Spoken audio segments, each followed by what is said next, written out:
Penting sih, sangat.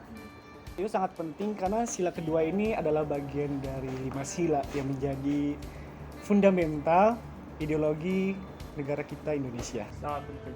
Penting karena tanpa sila kedua itu mungkin negara kita bakal memenuhi egonya masing-masing.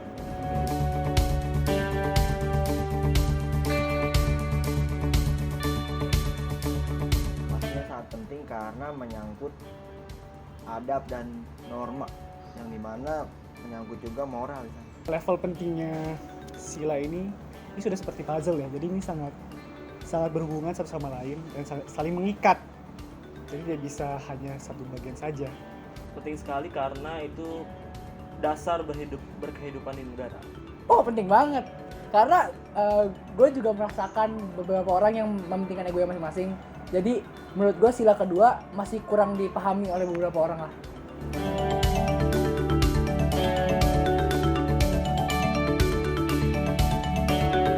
Saya berteman dengan siapa saja, tidak pandang bulu. Saya menghargai pendapat dan jalan hidup yang diambil oleh teman saya sendiri. Saya tidak menjudge, saya tidak melarang, karena menurut saya jalan hidup orang itu berbeda-beda. Memberikan hukum yang adil untuk rakyat kecil maupun rakyat besar, nggak tumpul ke atas, runcing ke bawah. Gue mementingkan keluarga gue karena keluarga itu pertama, dan itu menurut gue hak dari keluarga gue buat dapetin perhatian gue untuk keluarga gue.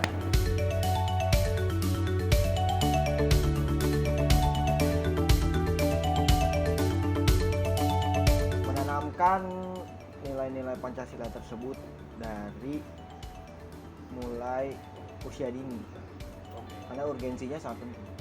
Mungkin kalau mereka ini tidak mengamalkannya dalam kasus yang masih kecil atau belum seberapa besar, mungkin masih bisa dihukum oleh sanksi sosial. Tapi jika udah masuk ke perkara atau kasus yang lebih istimewa, yang lebih besar, lebih berat, menurut saya sanksi hukum adalah jawabannya dan sudah diatur dan tertulis di kitab undang-undang di Indonesia.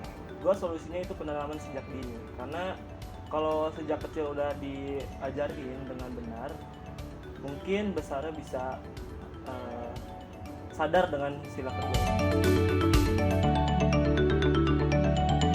Oke, jadi setelah saya melakukan wawancara dan juga melakukan survei dari Google Form, sebelum saya masuk ke kesimpulan, saya akan menjabarkan terlebih dahulu hasil dari Google Form yang telah saya buat.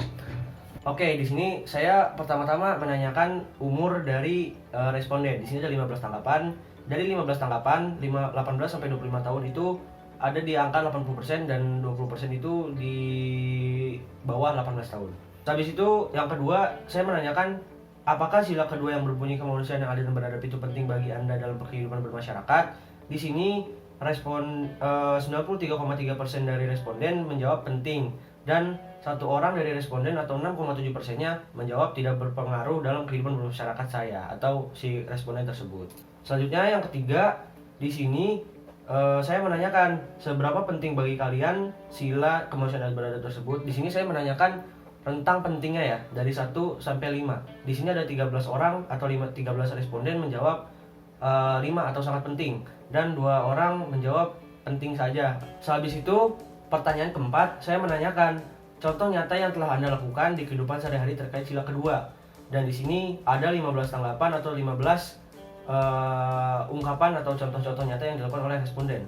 Di sini saya akan menjelaskan beberapa, seperti contohnya tidak membeda-bedakan, menghormati orang lain dan tidak bersikap diskriminatif, tidak menurunkan martabat orang lain. Setiap manusia itu harus bersikap adil kepada manusia lainnya, dan yang lain-lainnya bisa Anda lihat sendiri. Di sini ada slide ke-1 dan di sini yang slide keduanya. Oke, sehabis itu kita lanjut ke pertanyaan terakhir atau pertanyaan kelima. Di sini saya menanyakan apa solusi yang Anda berikan kepada orang yang belum mengamalkan sila kedua. Dan di sini ada 15 tanggapan lagi. Contoh-contohnya akan saya sebutkan beberapa, seperti memberi pendidikan karakter dan Pancasila, coba untuk melihat sesuatu dari sisi pandang orang lain, selalu mengingatkan agar mau mengamalkannya, kesadaran diri, dan yang lain sebagainya. Seperti Anda bisa lihat sendiri di video ini. Dan ini yang kedua. Oke, dari hasil wawancara dan juga Google Form yang telah saya buat, saya dapat sebuah kesimpulan bahwa contoh nyata dari sila kedua ini memang sudah sangat bisa dilihat dari beragam macam orang, dari umur 18 sampai 25 tahun dan juga yang kurang dari 18 tahun. Kita bisa lihat dari tadi contoh-contoh nyata.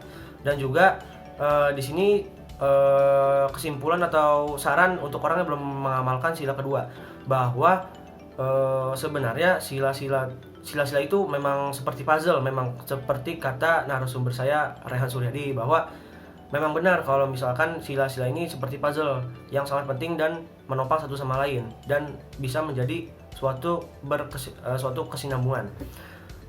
Oke, kesimpulan yang dapat saya ambil adalah sila kedua ini sangat penting, karena jika tidak ada sila kedua ini, itu bisa membuat tatanan kehidupan bermasyarakat kita berantakan. Dan juga saran untuk yang belum mengamalkannya, mungkin Anda bisa belajar lebih lanjut tentang sila kedua ini, dan juga emang harus ada edukasi yang diberikan kepada guru atau orang terdekat dari orang tersebut yang belum melaksanakan sila kedua, karena memang sila kedua ini berhubungan langsung dengan kehidupan bermasyarakatnya, karena memang orang Indonesia itu terkenal dengan